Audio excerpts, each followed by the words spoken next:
Assalamualaikum warahmatullahi wabarakatuh. Pemirsa, berjumpa lagi dengan saya, Klik.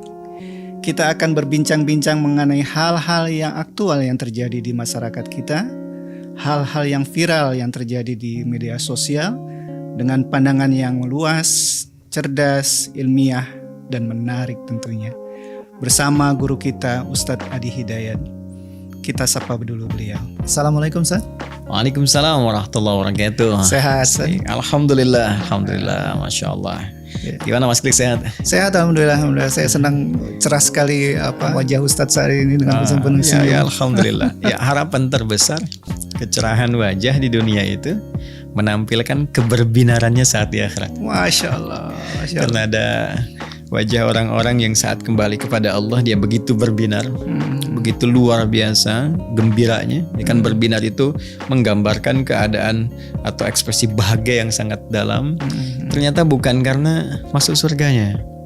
Kenapa? Karena dia mendapatkan satu kesempatan yang luar biasa besar, anugerah terindah untuk menatap Allah tanpa hijab. Iya, Masya Allah. Itu ada di Quran surah ke-75 Al-Qiyamah ayat 22 sampai 23. Wujuhun yawma idzin nadhirah ila rabbiha nadhirah. Ada orang-orang yang wajah mereka itu pada saat hari kiamat terjadi, saat dihisab begitu berbinar, gembira dan sebagainya. Ila rabbiha nadhirah, karena bisa menatap Rabbnya tanpa sekat. Jadi mudah-mudahan keceriaan kita di dunia ini, tatapan-tatapan kita yang melahirkan kebaikan-kebaikan, kita ikhtiarkan demikian menjadi amal soleh yang mengantarkan pada sebuah kesempatan dapat menatap Allah tanpa hijab di akhirat. Terharu saya saat malah mau nangis saja. Gimana Mas Klik? Hari ini kita mau bincang tentang apa? Kita akan berbincang tentang hal yang lagi diperbincangkan di masyarakat mengenai cara kita beribadah, Ustaz. Jadi ada pernyataan bahwa khususnya doa. Jadi ada pernyataan bahwa kita nggak perlu berdoa dengan bahasa Arab karena Tuhan kita bukan orang Arab, Ustaz. Ya, nah, ini menarik, Ustaz. Baik. Ya, mungkin ada pendapat, Ustaz, mengenai ini. Baik, ya. Kita proporsional aja ya. Ya, proporsional artinya menempatkan segala sesuatu sesuai dengan porsinya. Betul. Nah, karena itu saya sering katakan bahwa siapapun dapat menghadirkan satu pernyataan, dan dengan pernyataan itu kemudian kita bisa menilai lewat perangkat pengetahuan yang telah Allah anugerahkan kepada kita. Lalu apa yang menarik? Yang menarik adalah jika pernyataan dimaksud mengandung nilai-nilai kebenaran, maka hikmahnya adalah Allah menghadirkan petunjuk kepada kita untuk mengikuti hal dimaksud dalam meningkatkan ketakwaan kepada Allah. Namun sebaliknya, jika satu pernyataan tidak mengandung nilai kebenaran, maka di antara hikmahnya boleh jadi Allah ingin membuka sesuatu yang lebih besar lagi, sekaligus mengoreksi hal-hal yang keliru di masyarakat, sehingga dengan itu semakin meningkatkan kedekatan kita kepada Allah dengan cara yang lebih berkualitas. Ya, karena itulah masih ingat Mas Klik, Nabi membimbing kita dengan satu doa yang sangat luar biasa, ya kan? Allahumma arinal haqqa haqqan warzuqna ittiba'ah wa arinal batila batilan warzuqna ijtinabah. Ya Allah, mohon tunjukkan, perlihatkan kepada kami segala yang benar itu nyata kebenarannya, dan berikan kami kekuatan untuk mengikutinya. Dan mohon tunjukkan kepada kami segala yang keliru itu nyata salahnya, dan berikan kekuatan kepada kami untuk meninggalkannya. Karena itu prinsip dasar bagi kita setiap muslim, kita menilai wajar dulu segala pernyataan yang keluar. Tidak harus kemudian menyoal orang atau sumber dan sebagainya, sikapi secara objektif di sini. Lalu setelah itu kita lihat jika ada unsur kebenaran, kita ikuti dengan petunjuk Allah, dan standar menilai kebenaran itu tentunya dari persepsi syariat kita, kan? Nah, dan juga nanti akan dikuatkan oleh logika, karena keimanan tidak akan bertentangan dengan akal, logika. Akal itu diciptakan oleh Allah untuk mensupport iman, mensupport roh, kalbu. Jadi gak mungkin bertentangan. Kalau belum ketangkap, artinya ada yang belum sampai, yakin dulu baru hikmah kemudian datang. Tapi jika itu kemudian bertentangan dengan nilai kebenaran, kemuliaan, kebaikan, maka kita menilai dengan cara yang tepat, meninggalkan apa yang dibangun sebagai sebuah statement tadi itu, lalu kemudian mengisi dengan hikmah-hikmah kebaikan apa yang diinginkan di dalamnya. Betul. Dari sini kita berangkat untuk menilai. Indah sekali. Ya. Sekarang mari kita lihat ya dalam tinjauan pengetahuan dulu. Ya, kita baca dengan nalar dulu ya. Siap, Ustaz. Perangkat akal yang Allah anugerahkan kepada kita. Ini bisa diuji pertama dengan pertanyaan. Jadi menguji benarnya pernyataan, salah satunya nanti dalam ilmu logika di mantik itu kita bisa uji lewat pertanyaan. Kita ambil contoh begini misalnya, Anda tadi mengutip pernyataan, bukan Anda mengatakan ya. Anda mengutip pernyataan, ya Tuhan itu bukan orang Arab. Itu pernyataan. Kita susul dengan pertanyaan, lantas orang mana? Bisa terjawab gak? Kan? Nah kalau itu melahirkan kebingungan dan sulit mencari jawaban, maka ini menunjukkan bahwa pernyataan yang dibangun itu rapuh. Ada persoalan. Karena sifat akal itu akan mengejar sehingga bisa diterima oleh nalar, dianggap sebuah kewajaran, dan dengan kewajaran itu ditransformasikan nanti kepada jalan pikiran kita yang membimbing ekspresi tubuh kita untuk bersikap. Itu standar berkehidupan kita seperti itu. Jadi kalau nggak bisa dijawab orang mana ya, nggak ketemu gitu. Nah ini artinya apa? Premis yang dibangun ya berdasar silogisme menjadi sebuah premis, jadi pernyataan. Ini ada yang rapuh. Apa yang rapuhnya kita telusuri. Oh ternyata ditelusuri memang Tuhan itu bukan orang. Nah ini apa namanya kelemahan kerapuhan di pernyataannya sehingga bisa dikatakan adalah premis pertama yang dibangun itu keliru, salah gitu kan, sehingga mengambil puzzle kata bagian-bagian menempatkannya dengan cara yang keliru. Katanya tadinya netral objeknya. Ini Tuhan, itu orang Arab gitu kan. Itu netral saja, tapi ketika digabungkan jadi salah. Jelas ya? Nah, dari sini kita ingin katakan bahwa sepakat ketika dicari tidak ditemukan, maka di sini kemudian kita dibimbing bahwa Tuhan itu memang bukan orang. Tuhan harus lepas dari nilai-nilai keorangan. Karena Tuhan bukan orang, nggak ada kaitan dengan orang, maka Tuhan harus dibebaskan dengan nilai-nilai keorangan. Satu, kan? Yang kedua, ya memang nggak ada kaitan dengan etnis. Jadi setiap yang terkait dengan orang, dengan manusia dan kehidupan kemanusiaan, maka harus dibebaskan dan dilepaskan dari aspek-aspek dan sifat ketuhanan. Karena itulah di dalam Al-Quran kita temukan Allah Subhanahu Wa Taala Tuhan yang kita yakini dengan syahadat kita. Dengan kesadaran kita, dengan ucapan dan keyakinan kita, asyhadu alla ilaha illallah wa asyhadu anna Muhammadar Rasulullah. Allah sendiri mengatakan dalam Al-Quran bahwa Allah adalah Khalik, Sang Pencipta. Quran surah ke-15 ayat ke-28. Ya, ketika Allah berfirman wa idz qala rabbuka lil malaikati inni khaliq. Ya, ketika Rabb Muhammad SAW berfirman kepada para malaikat, ya akulah Khalik. Sehingga kita dari sini sering berkata sang khalik. Ya itu dah fitrah. Dan Allah menyebut dirinya dengan apa? Khalik, sang pencipta. Segala yang dicipta oleh Khalik itu makhluk namanya. Ya, itu makhluk. Nah, secara sadar, logika kita secara nalar itu pasti akan membimbing kita bahwa sifat Khalik, karakter Khalik itu mesti beda 100%, 100% harus berbeda. Kalau ada di atas itu 1000%, 1.000.000%, mesti totally different. Ya, harus sama sekali berbeda dengan sifat-sifat makhluk. Karena Khalik pencipta, makhluk yang dicipta, antara pencipta dengan yang dicipta itu tidak boleh memiliki kemiripan atau keidentikan atau hal-hal yang melekat pada satu di antara keduanya itu dimiliki, itu tidak boleh. Ya, jelas ya?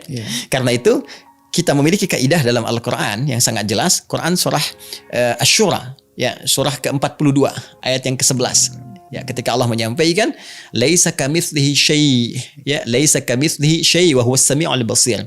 Ya, tidak boleh ada yang serupa dengan Tuhan, dengan Allah, dengan Khalik, dengan Sang Pencipta, ya.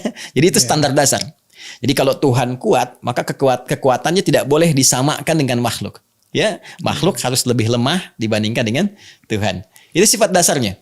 Jadi semua yang dimiliki makhluk dari sifat, dari karakter, nggak boleh diserupakan dengan Tuhan. Kalau diserupakan, nanti setiap makhluk berpotensi jadi Tuhan. Jelas sampai sini ya? Nah, karena itu hikmah pertama yang kita dapatkan dari pernyataan dimaksud, kalau mengatakan salah ya jelas semua akan mengatakan dikeliru. Ini jelas gitu kan, karena orang itu bukan Tuhan. Iya. Ya kan? Orang bukan Tuhan. Tapi kalau kita dalami hikmahnya, kita katakan orang itu makhluk, ya kan? Orang itu manusia itu makhluk. Kalau manusia itu makhluk, maka pendalamannya adalah semua yang terkait dengan makhluk tidak bisa diklaim sebagai Tuhan. Karena Tuhan mesti berbeda, Khalik mesti berbeda dengan makhluk. Nah, sekarang kita dalami. Iya, Ustaz. Ya, sepakat lu nggak sampai sini? Sepakat, Ustaz. Sepakat ya. Karena itu siapapun orang yang pernah mendeklar sebagai Tuhan, dan yang paling menarik belum pernah ditemukan orang Arab ngaku Tuhan. Oh iya, betul. Coba cek ya. Iya, betul. Coba cek. Ya, Betul, yang ada kan misalnya gini, Firaun. Iya. Kenal Firaun nggak? Kenal. Belum, Ustaz. belum mau kenal berarti belum mau kenal. Ya. Firaun itu kan bukan orang Arab. Iya. Dan Firaun disebutkan dalam Al-Qur'an pernah ngaku Tuhan. Kan? Iya. Di surah An-Nazi'at itu ya, surah 79 ayat 24 ya kan. Iya. Ketika dia fahasyara fanada, mengumpulkan rakyatnya banyak, kemudian menyeru, dia mengatakan faqala ana rabbukumul a'la, aku Tuhan kalian yang paling agung. Ya, apa yang akhirnya yang terjadi? Tragis juga kan? Dia hanya dihancurkan dengan air. Allah jadikan air untuk memberikan pesan kepada dia, ya, sekaligus pelajaran kepada siapapun yang merasa tinggi bahwa ini aku turunkan air aja, kamu sudah hancur, ya. Dan dia menyadari akhirnya dia keliru. Ya. Namrud misalnya. Iya. Namrud itu di Babilonia ya, Iya. di Mesopotamia lampau, di Irak masa lampau. Dia punya kekuasaan yang sangat dahsyat sampai menjangkau sebagian Turki itu, ya, di kaum Ur dan sebagainya. Dia pernah ngaku Tuhan juga. Ya. Quran surah kedua Al-Baqarah ayat 258. Dan dia pernah mendebat Nabi Ibrahim ketika Nabi Ibrahim mengatakan akulah yang menuhankan Allah Subhanahu wa taala, dan Tuhanku itu bisa menghidupkan, bisa mematikan. Alam tara ilal ladzi haja Ibrahim, ya kan? Apakah engkau tidak pernah menyimak kisah bagaimana Ibrahim itu ya berdebat, berdiskusi untuk menetapkan ketuhanan yang hak. Ya, ketika dia berkata Rabbiyalladzi yuhyi wa yumit, ya Tuhanku yang bisa menghidupkan, mematikan. Qala ana uhyi wa umit, dia berkata aku pun bisa menghidupkan, mematikan. Iya. Wah, alhamdulillah Mas Klik gak hidup di masa itu. Wah, ya, kalau enggak bahaya tuh. Jadi dia panggil dua prajuritnya, dia katakan nih, yang satu kemudian dia tembas pakai pedang, meninggal. Yang satu dia biarkan hidup. Dia katakan nih, menghidupkan, mematikan. Iya. Kata Nabi Ibrahim, Tuhanku bisa menjadikan matahari terbit dari timur, terbenam di barat. Coba kalau kamu Tuhan, buktikan, balikan itu. Terbitkan di barat, terbenamkan di timur. Fabuhital ladzi kafar, maka orang ingkar ini, ya, orang ngeyel ini kemudian terdiam, ya, terpaku dan menyadari dirinya bukan Tuhan, dan memberikan pelajaran yang sangat dahsyat. Allah cuma kirimkan nyamuk. Iya. Makanya Allah tidak merasa kecil ketika memberikan contoh tentang nyamuk. Quran surah kedua Al-Baqarah ayat 26. Ya innallaha la yastahyi ay yadriba mathalan ma ba'udatan fama fawqaha. Jadi dikirimkan nyamuk, hancur tuh yang aku Tuhan. Jadi kecil-kecil, satu air, satu nyamuk, satu, masya Ya, satu air, satu apa? Nyamuk kan? Nah, sekarang pertanyaannya, Namrud orang Arab bukan? Iya, bukan kan? Jadi pernah ada orang yang ngaku Tuhan, tapi diberi pelajaran oleh Tuhan yang sesungguhnya, hancur seketika. Baik ya.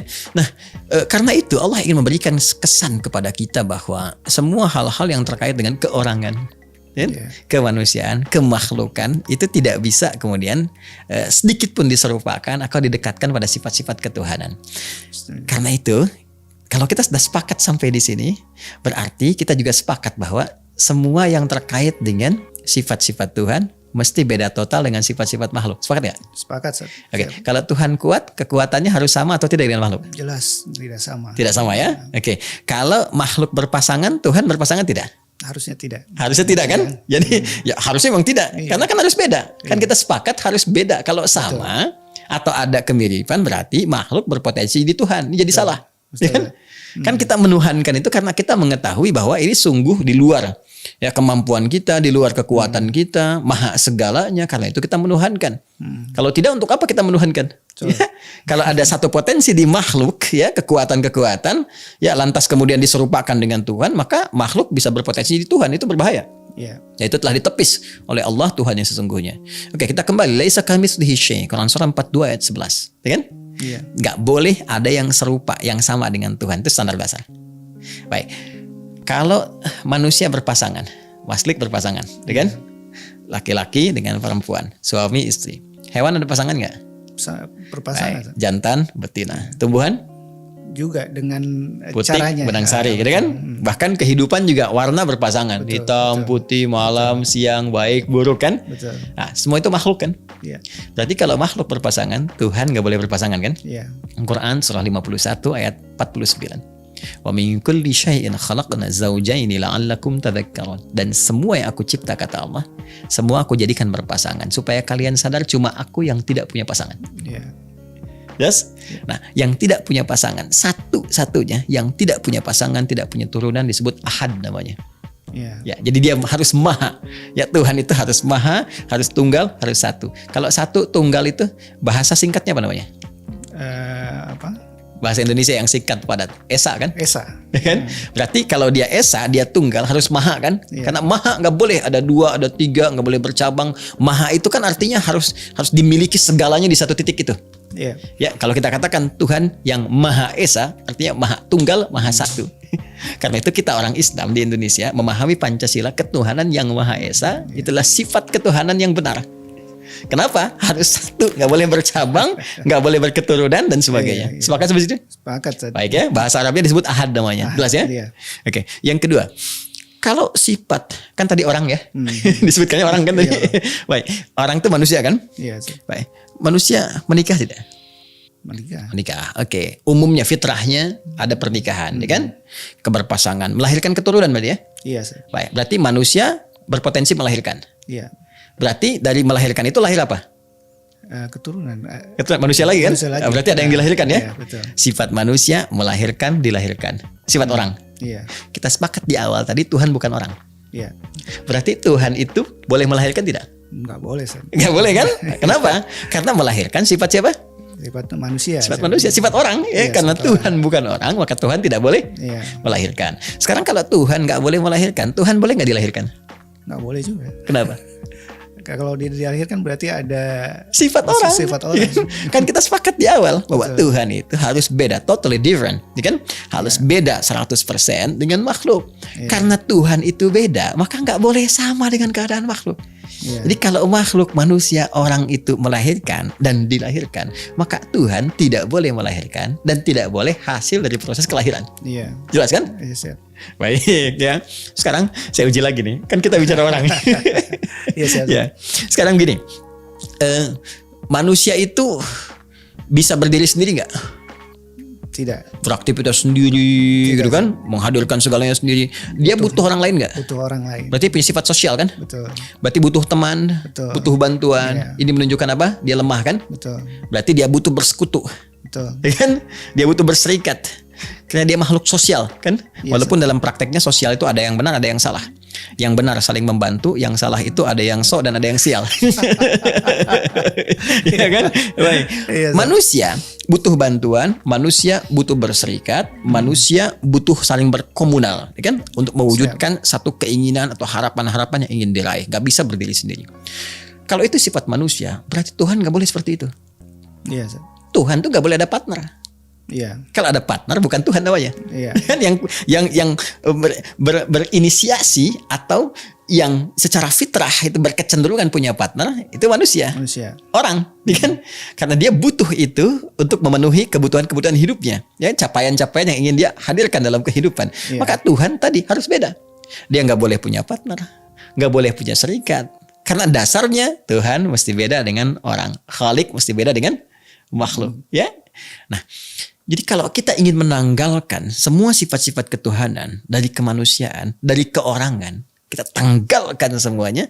Nggak boleh Tuhan itu berketurunan, nggak boleh berpasangan. Tuhan itu nggak boleh melahirkan, nggak boleh dilahirkan. Tuhan itu nggak boleh berpartner, sehingga menunjukkan dia itu lemah, nggak bisa punya kekuatan mandiri sifatnya. Dalam bahasa Arab, membebaskan, menanggalkan sesuatu, membersihkan sesuatu, sehingga hadir yang murninya saja, ya, yang beningnya saja, yang asalnya saja, itu disebut dengan ikhlas namanya. Kelas. Akhlasa yukhlisu.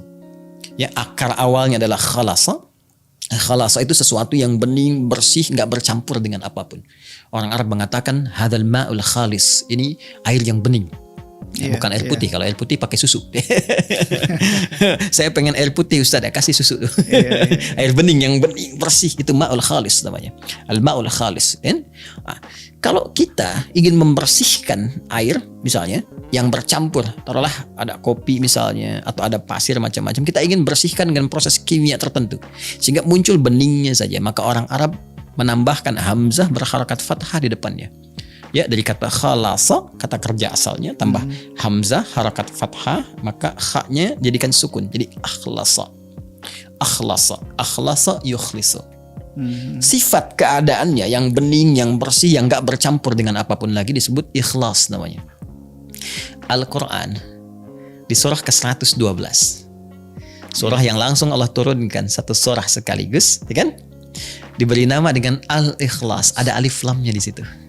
Ya, menunjukkan sifat ma'rifah, sesuatu yang khusus. Dan di dalamnya Allah ingin menjelaskan kepada kita bahwa ada sifat-sifat Allah di ayat ini akan disampaikan kepada kita yang harus dibebaskan, ditanggalkan dari segala hal yang terkait dengan makhluk, sehingga yang muncul yang murninya saja sifat-sifat Allah yang tidak sama dengan makhluk. Baik, tadi kita sepakat kalau makhluk berpasangan, Tuhan mesti apa? Tunggal kan? Tunggal. Ya, tunggal. Esa kan? Betul. Bahkan di Pancasila ketuhanan yang Maha Esa. Nah, Maha Esa itu tadi saya katakan dalam bahasa Arab namanya apa? Ahad. Ahad. Ya, ada wahid, ada ahad, ya kan? Ahad satu-satunya yang tidak boleh mendua, berketurunan, bercabang dan sebagainya. Maka pembuka surat Al-Ikhlas dibuka dengan apa? Qul huwallahu ahad. Oke. Yang kedua, karena satu itu, kalau Anda ingin meminta sesuatu, Tuhan kan pusat permohonan. Ya kan? Nanti kan Anda ingin susulkan kepada pembahasan tadi dalam doa kan, Anda singgung di awal, ada doa dan sebagainya. Kalau doa itu memohon pada satu titik atau banyak titik? Satu titik. Harus satu titik kan? Satu titik. Ya, nggak mungkin Anda mohon ke banyak begini kan? Pasti ada satu. Walaupun banyak ini tujuannya kan satu bisa merespon. Ya, kalau ada banyak orang begini Anda minta, tujuannya kan ke satu titik. Ya, diharapkan ada satu jawaban, ya satu sumber kesamaan yang dengan itu apa yang kita harapkan bisa terwujud kan? Iya. Nah, pusat sesuatu, titik sesuatu disebut dengan as-somad namanya. Dan Allah memberikan kepada kita gambaran rasionalitas yang menjadi titik permohonan itu hanya satu titik, ahad itu. Jadi kalau bercabang, itu akan memberikan keputusan yang berbeda-beda. Ya, karena itu silahkan Anda buka di Quran surah ke-21. Ya, Al-Anbiya ayat 22. Ya, ketika Allah menyampaikan kepada kita, "Lau kana fihi ma alihatun illallahu lafasadata." Anda bayangkan kalau dalam pengelolaan langit dan bumi ini, ya, universe, alam semesta ini, ada lebih daripada satu Tuhan yang menjadikan tumpuan hamba itu menjadi banyak sifatnya, ya. Maka Anda bisa bayangkan kata Allah, maka akan rusak pengelolaan alam semesta ini. Kenapa? Ketika Anda bermohon, ya Tuhan, aku minta begini. Tuhan yang satu mengatakan, jangan kasih dulu. Ntar kalau dia udah banyak tahajudnya baru kasih. Tuhan yang lain mengatakan, kita kan punya rasa kasih yang dalam, jawab sekarang. Tuhan yang lain mengatakan, ya udah tunggu aja sebentar, ambil jalan tengah. Berantem jadi. Ya, kalau sesama Tuhan itu bisa berkelahi, bagaimana pengelolaan alam semesta? Ya, kita aja kan secara rasional mengatakan kalau 3 orang saja atau 4 orang, 5 orang, lebih daripada satu menyikapi satu kejadian, satu hal, persepsinya bisa berbeda kan? Betul. Maka bayangkan bagaimana kalau Tuhannya banyak, kata Al-Quran lafasadata. Maka akan kacau, rusak pengelolaan kehidupan itu, alam semesta itu. Karena itu titik pusat itu mesti satu. Kembali ke Al-Ikhlas ketika Allah mengatakan Qul huwallahu ahad, baru disusul dengan Allahus Somad. Lalu dijelaskan kembali. Setelah satu titik ini menjadi pusat kemudian permintaan, pusat kemudian penghambaan, pusat permohonan, lalu ditegaskan kembali ini mesti beda dengan sifat-sifat makhluk. Tadi manusia menikah, melahirkan dan dilahirkan. Melahirkan yalid, dilahirkan yulad. Maka ayat ketiganya apa? Lam yalid walam yulad. Oke. Makhluk, orang butuh partner, butuh sekutu, ya, butuh bantuan, punya sifat sosial dan sebagainya. Allah nggak boleh membantu sesuatu, berpartner, kemudian menyinergikan, menambah kekuatan dari pihak-pihak lain, itu namanya kufu. Maka ayat terakhir mengatakan walam yakul lahu kufuwan ahad. Dia nggak boleh punya partner. Dia nggak boleh punya sekutu. Jadi Anda bayangkan nggak, dari satu pernyataan tadi saja Allah membuka hikmah kepada kita untuk belajar lebih dalam lagi. Ternyata hikmahnya kita lebih kenal surat Al-Ikhlas. Iya. Dan saya jadi sadar Ustaz, bahwa kenapa Allah menurunkan dengan bahasa Arab? Karena bahasa Arab itu sangat luas ternyata. Ustadz bercerita ini, saya dalam hati Masya Allah. Ternyata memang ada hikmahnya.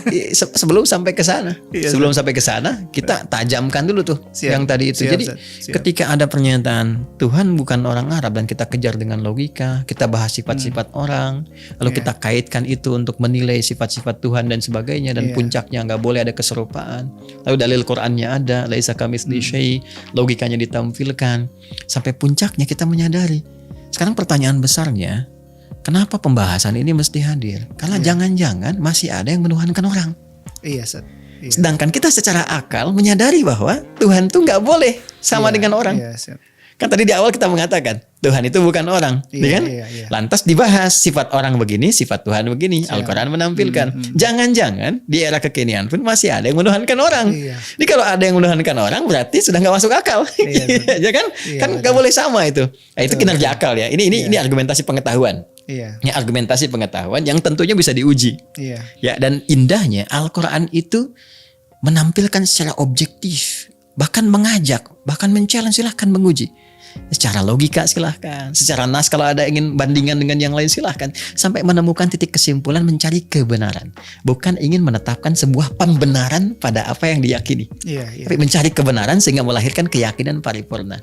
Ini yang dimaksud dengan ilmu yang didorong oleh sebuah kebenaran, qaimam bil qist, kebenaran yang berkeadilan, sampai menemukan puncaknya. Itu yang dimaksud Quran surah 3 Ali Imran ayat 18.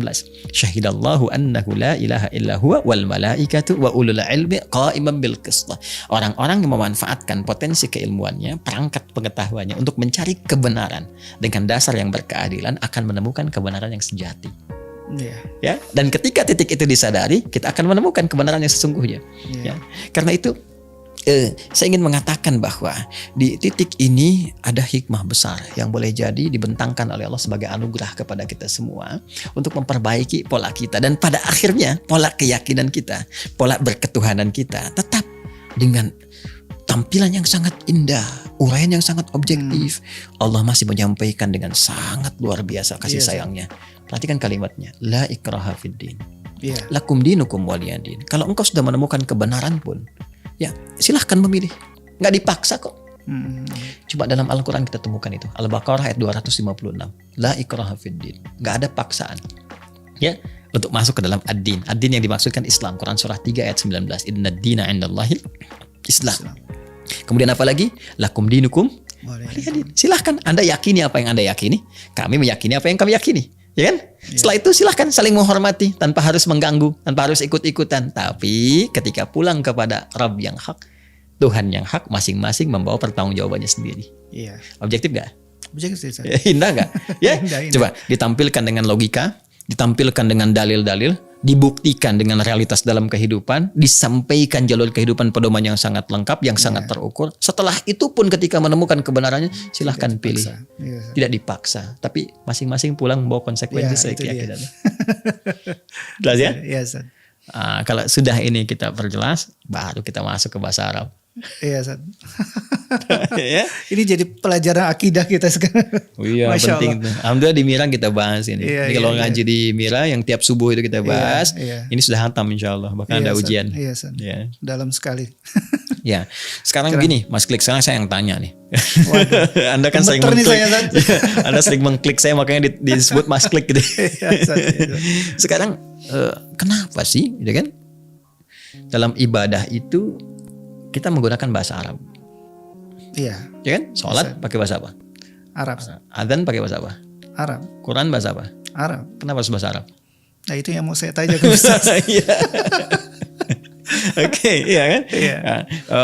Sebetulnya sih sederhana, kita bisa menjawab ya karena nabinya diturunkan di Arab. Ya, masa iya Nabi turun di Arab, Allah tetapkan dengan bahasa Inggris, kan nggak mungkin itu ya. Allah tetapkan dengan bahasa Sunda gitu kan, sehingga menjadi Sunda Empire di bentangan Jazirah Arab, kan nggak mungkin juga gitu ya. Jadi kan harus ada harus ada kesesuaian dengan lisan qaumi, bahasa Al-Quran itu dengan lisan atau tutur bahasa kaumnya. Ya, Nabi diturunkan, dipilih, ya lahir di Arab, maka dengan menggunakan bahasa perangkat setempat. Tapi nalar kita itu bisa menerawang jauh. Kan bisa aja Allah mengutus nabinya bukan di Arab. Iya, itu pertanyaan dasar. Ya, bisa di Asia, Di Persia, di Eropa misalnya ya, dan sebagainya, bisa di Roma. Hikmahnya apa? Saya mau ambil hikmah kebahasaannya dulu. Ya, nanti hikmah sejarah secara tata letak geografisnya untuk menampilkan dahsyatnya kebenaran risalah Islam kita bisa hadirkan secara singkat. Ya, saya ingin masuk ke dalam bahasanya dulu. Ternyata dipilihnya Nabi Muhammad SAW yang telah Allah tetapkan dengan menyertakannya ya bahasa yang digunakan oleh beliau dan kaumnya pada masa itu, yaitu bahasa Arab, sebagai bahasa yang akan digunakan dalam nilai-nilai syariat, itu ternyata mengandung hikmah yang sangat tinggi. Saking tingginya Allah pilih itu ada satu ayat yang Allah tegaskan di Quran surah ke-12, surah Yusuf ayat kedua. Inna anzalnahu Qur'anan Arabiyya la'allakum ta'qilun. Ya, sungguh demi keagunganku kata Allah. Ya, kalau ada inna itu inna taukid, inna pendeknya taukid, harfu nasbin wa taukidin tansibul isma wa tarfa'ul khabar mabniun 'alal fathi la mahalla lahu minal i'rab. Ya, huruf yang menguatkan untuk menancapkan informasi dalam jiwa dan enggak boleh ragu sama sekali. Lalu menggunakan na, singkatan dari nahnu, kalau ditujukan kepada Allah itu fungsinya ta'zimun nafsi li ta'zimi sya'ni. Menunjukkan keagungan Allah untuk memberikan pesan bahwa informasi yang disampaikan ini begitu tinggi. Agung sifatnya, besar. Karena itu segala yang istimewa ketika disampaikan, kalau menggunakan inna, panjang itu inna, ini menunjukkan ada yang penting, istimewa betul. Ya, masih ingat malam Al-Qadar? Di bulan Ramadan itu. Nah, itu kan ayatnya dibuka dengan tadi inna anzalnahu fi. Ini menunjukkan istimewa. Karena itu ibadah di malam itu nilainya tidak sama dengan di malam-malam biasa. Nah, kembali ke Quran surah 12 ayat 2. Inna, demi keagunganku kata Allah. Ya, aku ingin sampaikan satu berita yang sangat agung, dahsyat. Jangan pernah ragukan, tancapkan pada jiwamu yang paling dalam. Anzalnahu Qur'anan Arabiyya. Ya, kami turunkan Al-Quran itu dengan menggunakan bahasa Arab. Apa tujuannya? Ternyata yang ditekankan di situ bukan karena nabinya orang Arab, karena Nabi Muhammad lahir di Arab, bukan. Yang ingin ditekankan oleh Allah, la'allakum ta'qilun, supaya kamu pintar. Iya, ta'qilun tadi saya. Supaya akal kamu bekerja. Supaya kamu pintar. Ternyata salah satu hal yang disampaikan oleh Al-Quran, kenapa Al-Quran diutarakan, ya, difirmankan oleh Allah Subhanahu wa taala, kemudian diteruskan oleh Rasulullah kepada sahabat sampai kepada kita dengan menggunakan bahasa Arab. Alasan yang paling dasar bukan karena nabinya saja lahir di Arab sehingga disampaikan dengan lisan kaumnya. Bukan karena itu saja, ya. Hal yang paling dahsyatnya adalah supaya kamu pintar kata Allah, la'allakum ta'qilun. Supaya kamu tambah pintar, kan itu fi'il mudhari.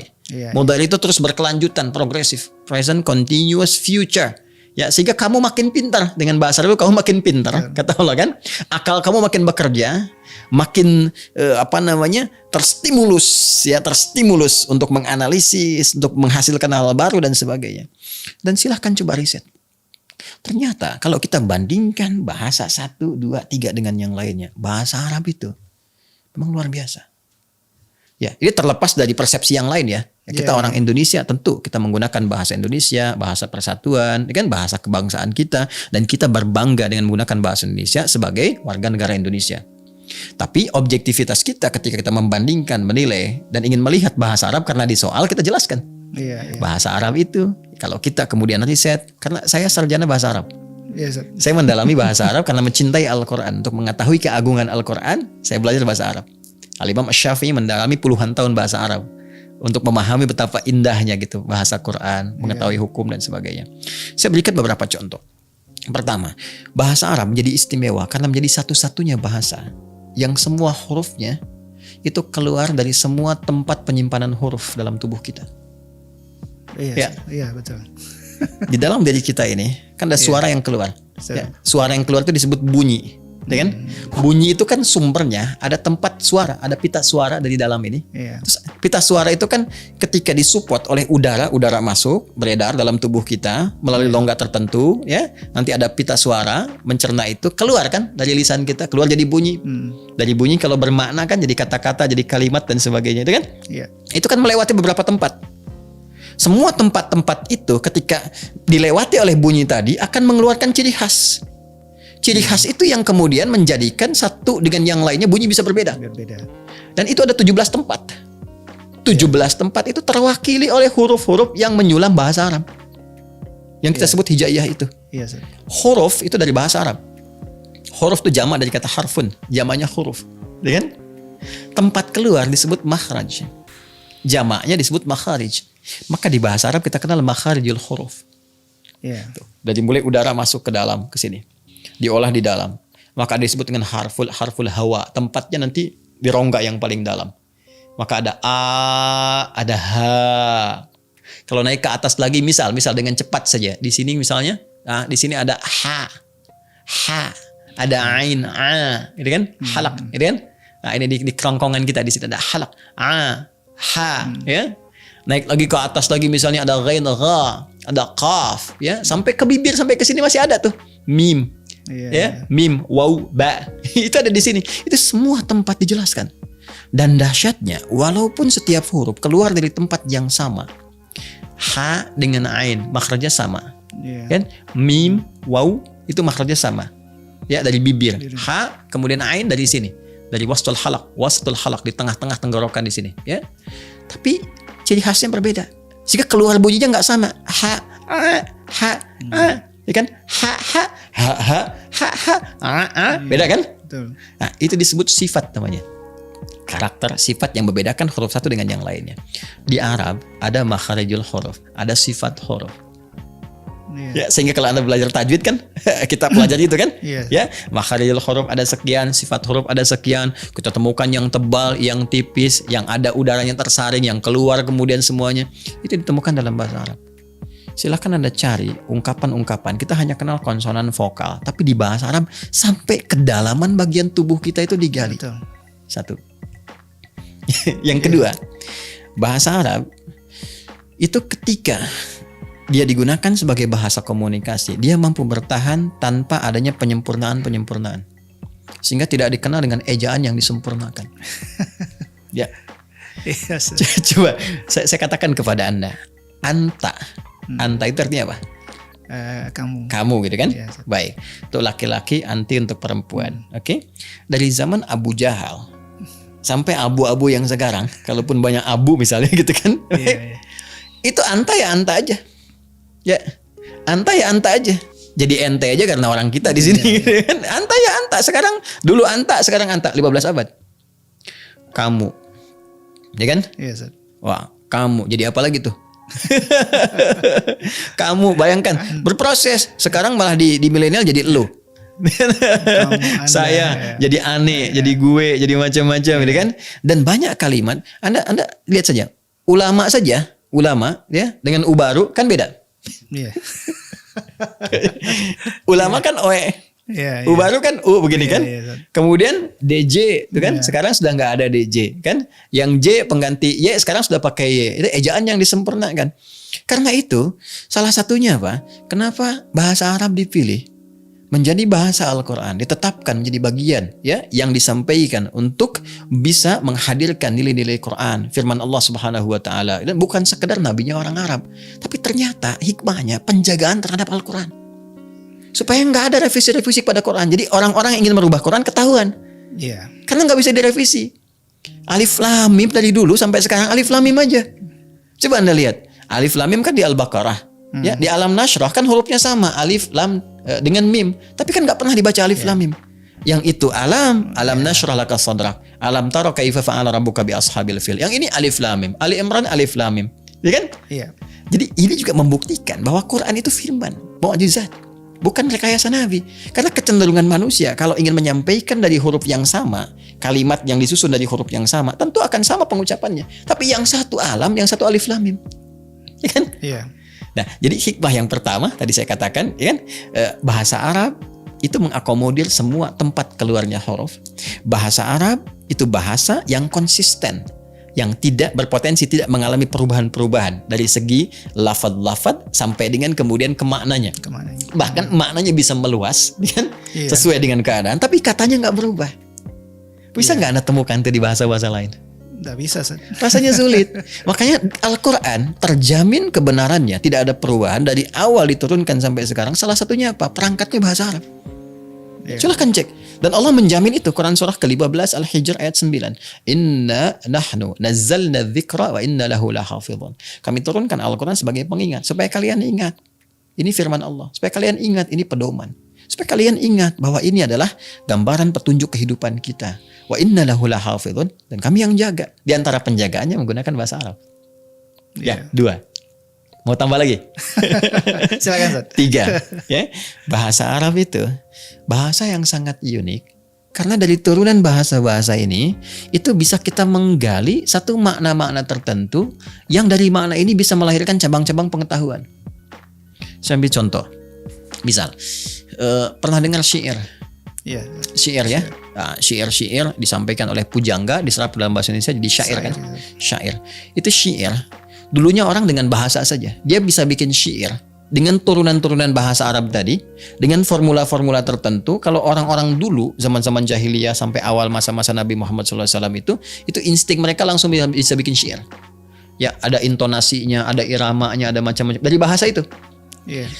Secara singkat, lantas kemudian di masanya Khalil bin Ahmad Al-Farahidi itu dianalisis kebiasaan orang jahiliyah yang fasih berbahasa Arab itu sampai membuat syair-syair itu dianalisis, kok bisa ya ujungnya sama a terus huruf-hurufnya serupa gitu, harokatnya sama semua. Ya, dianalisis, disimpulkan oleh beliau, muncul cabang ilmu disebut dengan arud namanya.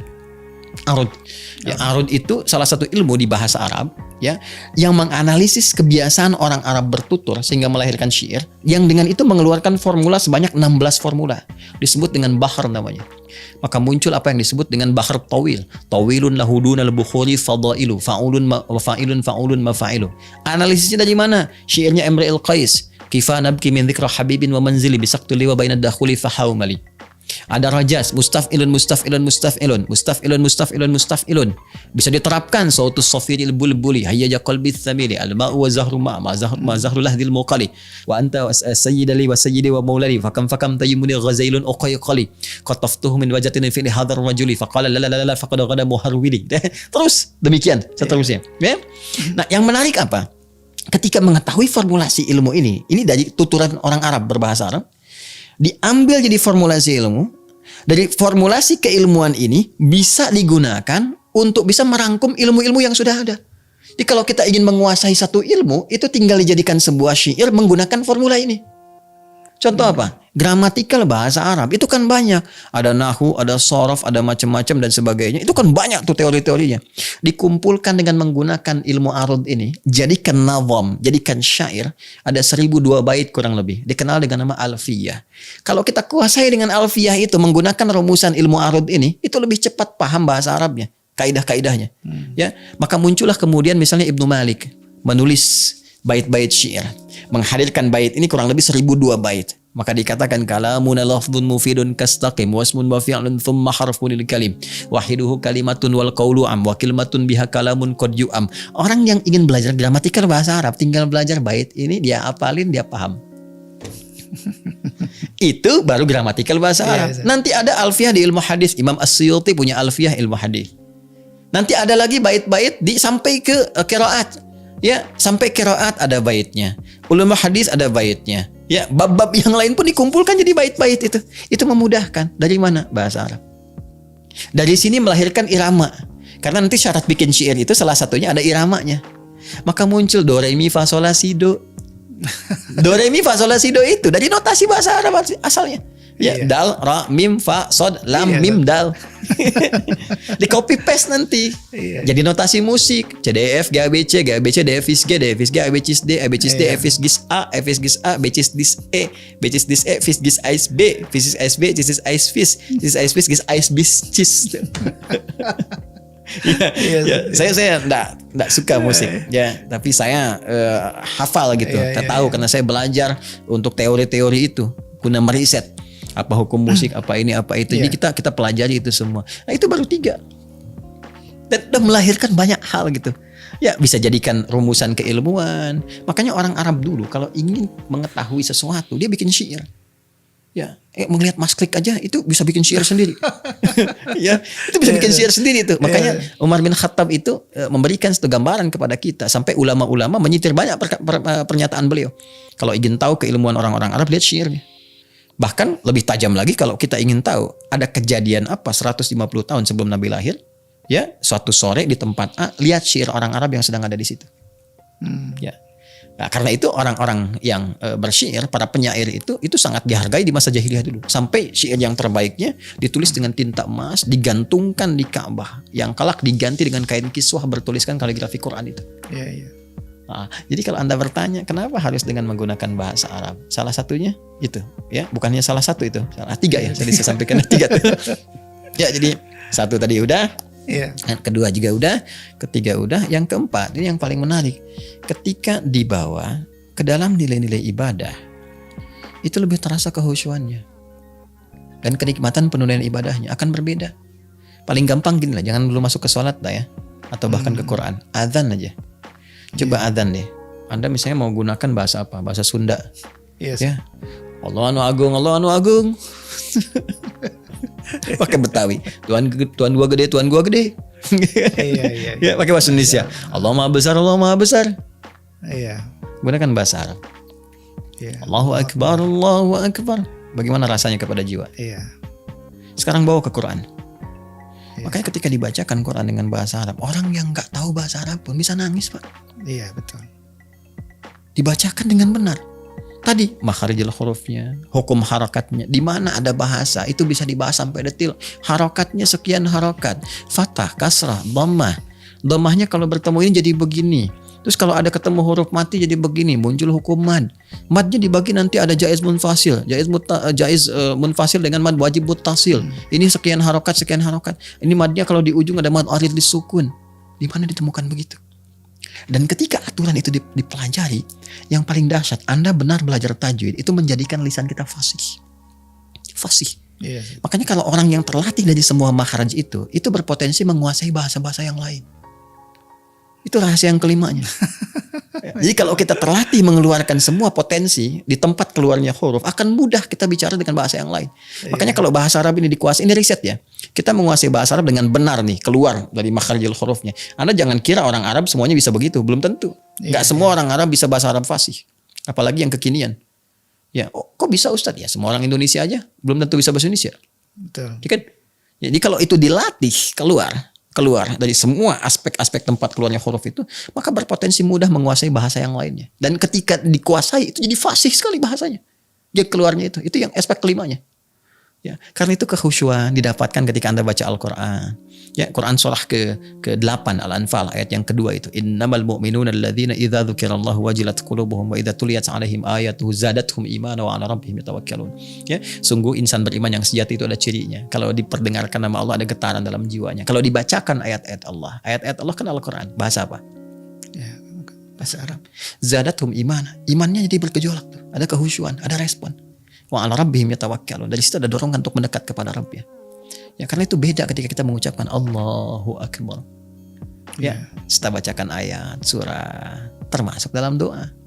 Karena itulah ada doa-doa yang memang langsung dicontohkan dari Al-Quran berbahasa Arab. Oleh hadis-hadis ini berbahasa Arab. Kenapa? Dengan tujuan-tujuan tertentu. Ada hikmah tertentu. Dan dahsyatnya pun, ini yang tidak banyak orang tahu. Ketika Allah mewajibkan satu doa atau ibadah tertentu menggunakan bahasa Arab, maka Allah berikan kelengkapannya untuk memudahkan itu dipahami, dicerna, bahkan dihafalkan. Saya tanya pada Anda, ya? Yes. Kita sholat kan? Bahasanya pakai bahasa apa? Bahasa Arab. Semua di muka bumi sholat pakai bahasa Arab. Orang Jepang bahasa Arab, ya. Asia umumnya bahasa Arab. Kemudian Amerika semua umumnya bahasa Arab. Saya katakan umumnya semua gitu ya, mencakup semua. Bahkan sampai Afrika sampai semua bahasa Arab. Ya, bukan hanya menunjukkan tanda persatuan. Risalah yang benar, semua satu arah, satu sisi, gitu kan? Menghadap pada kiblat yang satu, menuju pada Tuhan yang satu. Tapi yang paling dahsyat adalah ketika menggunakan bahasa Arab, kan tidak pernah orang mengeluh susah. Semua dijadikan mudah. Kok bisa gitu? Padahal sholat kan isinya doa semua. Makanya dalam fikih sholat disebut dengan doa. Itu hikmahnya. Ketika Allah mewajibkan, dibikin mudah. Dibuat gampang. Bagi yang ingin berdoa dengan bahasa Arabnya. Kalau nggak pengen jadi susah juga. Ya, semua kan kalau kembali ke keinginan kita jadi mudah kan. Tapi yang paling dahsyat itu, apa yang kita kerjakan itu disupport kemudahannya oleh Allah. Ya. Dan yang paling dahsyat, Ustadz, semua kalau pengen juga bisa jadi mudah. Lihat, Al-Quran. Semua pengen hafal Quran. Tapi apakah semua yang ingin hafal Quran bisa jadi mudah? Belum tentu. Iya, betul. Ya, tapi yang paling dahsyatnya adalah Allah berikan perangkat kemudahan. Tinggal kita ambil perangkat itu sehingga Al-Quran jadi mudah kita hafalkan. Al-Quran bahasa Arab, jangan salah. Yang terjemahan tuh itu yang bahasa Indonesia itu terjemahan namanya, ya kan? Al-Qur'annya bahasa Arab. Isinya banyak doa, Rabbana atina fid dunya hasanah, Rabbana la tu'akhidhna in nasina aw akhtana, dan sebagainya banyak. Tapi yang paling dahsyat, walaupun ayatnya banyak 6.236 ayat, tapi Allah berikan perangkat kemudahan. Dan dijamin lagi. 4 kali disebutkan jaminannya. Quran surah 54 ayat 17, 22, 32, 40. Walaqad yassarnal Qur'ana lidzikri fahal mim mudzakir. Karena itu nggak ada di muka bumi ini. Silahkan riset. Satu kitab suci manapun di muka bumi ini yang bisa begitu mudah dihafalkan oleh semua kalangan. Yang bisa melihat, hafal. Yang penglihatannya ditutup dari maksiat sehingga nggak bisa melihat, ya itu hafal. Yang kecil hafal, yang muda hafal, yang senior hafal. Al-Quran. Nah, ini yang ingin saya berikan gambaran. Jadi kenapa ada bagian-bagian doa baik dalam bentuk ibadah ritual ataupun doa-doa umum yang menggunakan bahasa Arab, bukan karena nabinya orang Arab, bukan sekedar nabinya orang Arab sehingga memberikan petunjuk dengan bahasa Arab, bukan sekedar itu, tapi ada hikmah-hikmah yang tidak tercover maknanya kecuali dengan menggunakan bahasa Arab itu. Ada bagian tertentu yang kita nggak bisa ganti gitu, karena nggak bisa tercover. Bahkan nggak bisa tercover oleh terjemahan. Saya ambil contoh begini, Anda baca Al-Baqarah ayat kedua, ya setelah alif lam mim itu kan, dzalikal kitabu la raiba fihi hudal lil muttaqin. Anda lihat terjemahannya. Di terjemahan itu diterjemahkan kitab ini, dzalikal kitab. Sedangkan kata dzalika bahasa Arab artinya apa?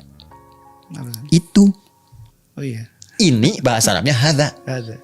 Ya, dzalikal kitab terjemahannya kok bisa kitab ini. Kenapa? Karena di kata dzalika itu punya 3 unsur. Dza yang menunjukkan hadza, li lamul bu'di, kaful khitab. Karena saat ayat Quran diturunkan, banyak yang menuduh Nabi Muhammad, bukan cuma meragukan. Mereka meragukan Nabi, menuduh Nabi penyair, Nabi merekayasa Quran, itu cuma buatan Muhammad SAW. Turun kemudian pernyataan dari Allah, bantahan sekaligus penegasan. Hey, kitab ini li jauh kak dari apa yang kamu tuduhkan. Dari apa yang kamu bayangkan. La raiba fi, nggak ada keraguan di dalamnya, dan kamu nuduh tanpa bukti. Tuh, baru dzalika tuh. Bisa nggak tercover dengan bahasa kita?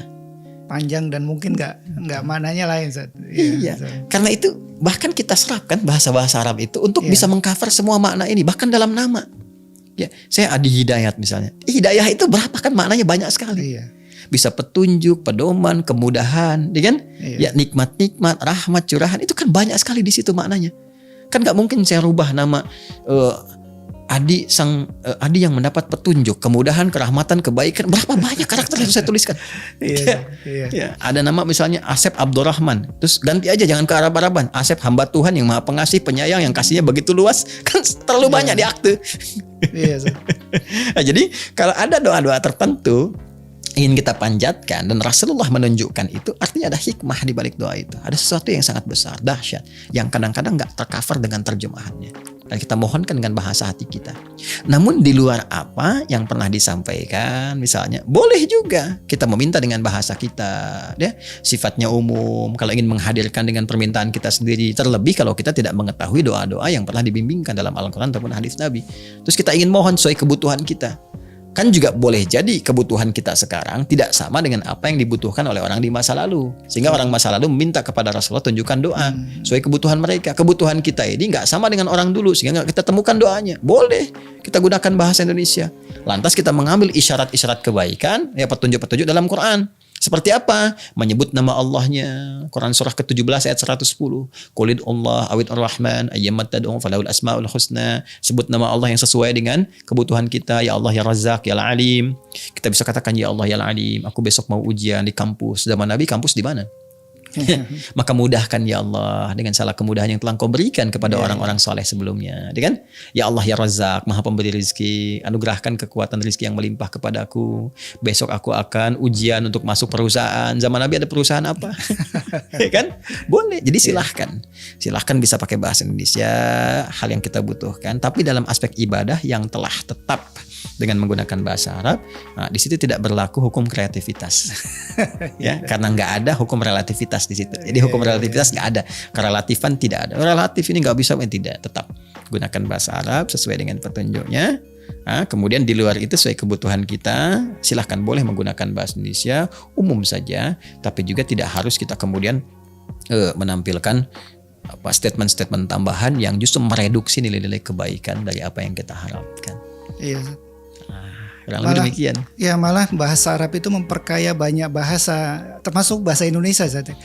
Kalau dilihat bahwa saya sangat bangga dengan bapak bangsa kita menyerap banyak bahasa Arab yang akhirnya kalau tanpa bahasa Arab itu kita ngomong begini kayaknya langsung berhenti, karena ada beberapa kata yang langsung ketemu bahasa Arab lagi. Proses asimilasi ya. Iya betul. Asimilasi budaya karena pengaruh dulu kan percampuran tuh wajar. Iya. Seperti misalnya kalau kita ingin contohkan di Filipina kan banyak terpengaruh juga dengan bahasa Spanyol. Di Afrika banyak dengan bahasa Perancis macam-macam. Karena pergaulan dengan orang Arab dulu juga menjadikan hazanah kebudayaan kita, kemudian terjadi asimilasi, percampuran. Salah satunya ada pengaruh ke sana, ya. Di samping tentunya juga aspek pendalaman kita kepada nilai-nilai keislaman. Ya, banyak loh kalau mau kita, sebetulnya orang-orang yang anti Arab itu orang-orang irasional. Ya, kenapa? Karena nggak bisa dilepaskan dari tatanan kebahasaan kita, dari pengaruh bahasa Arab itu. Kalau mau diriset silahkan, berapa puluh persen tuh dari bahasa kita. Majlis Permusyawaratan rakyatnya udah bahasa Arab, majlisnya bahasa Arab, musyawaratnya bahasa Arab juga. Terus nama-nama gitu ya kan, banyak sekali dari bahasa Arab. Masa mau dirubah gitu? Nah, jadi saya kira kita proporsional saja, kembali seperti di awal tadi saya sampaikan. Dan yang hebat itu ada riset dari luar bahkan. Ya, orang yang hafal Quran itu kecerdasannya bisa meningkat. Ya setidaknya 3 kali lipat. Masya Allah. Ya dari orang-orang standar pada umumnya. Ini menarik ini. Kenapa? Salah satunya karena di dalam Quran itu lebih daripada 50.000 kosakata. Dan dari sejak kecil ketika hafal banyak kosakata itu mudah mencerna ilmu-ilmu yang lainnya. Karena itu orang-orang dulu itu terbiasa menghafal Quran dan terbawa memudahkan untuk bisa menangkap dan menyerap pengetahuan-pengetahuan yang baru. Kurang lebih demikian Mas Klik. Jadi saya kira Masya Allah hikmahnya banyak sekali. Satu pernyataan menghadirkan banyak hikmah berkehidupan. Jadi sekali lagi proporsional. Kita hanya menilai berdasarkan tinjauan pengetahuan apa yang bisa menjadi hikmah yang bisa kita dapatkan, tanpa harus kemudian menyoal sisi lain yang tidak berkait berkelindan. Dan saya husnudzan boleh jadi penutur tadi pun ya mungkin maksudnya tidak seperti itu. Tidak ingin mengatakan Tuhan itu orang. Mungkin maksudnya kan lain, cuma barangkali apa yang diinginkan tidak sama dengan apa yang diutarakan. Di bahasa Arab itu sabkul lisan namanya. Lisan keduluan menyampaikan sesuatu yang mungkin tidak dimaksudkan ke situ. Ya husnudzannya demikian. Dan kalau Allah tidak berkehendak jadi kan nggak jadi keluar juga. Hikmahnya kita dapat pembahasannya. Tadi ya, kita doakan. Kita banyak menyerap pelajaran khususnya untuk bahasa Arab, ternyata esensinya luar biasa. Alhamdulillah. Terima kasih Ustaz. Mudah-mudahan kita bisa berbincang lagi di lain hal. Insyaallah. Pemirsa, demikian bincang-bincang kita dengan guru kita Ustadz Adi Hidayat. Banyak hal yang kita dapatkan dan mudah-mudahan menambah wawasan keilmuan kita untuk mendekatkan kita pada Allah Subhanahu wa taala. Saya Klik. Assalamualaikum warahmatullahi wabarakatuh.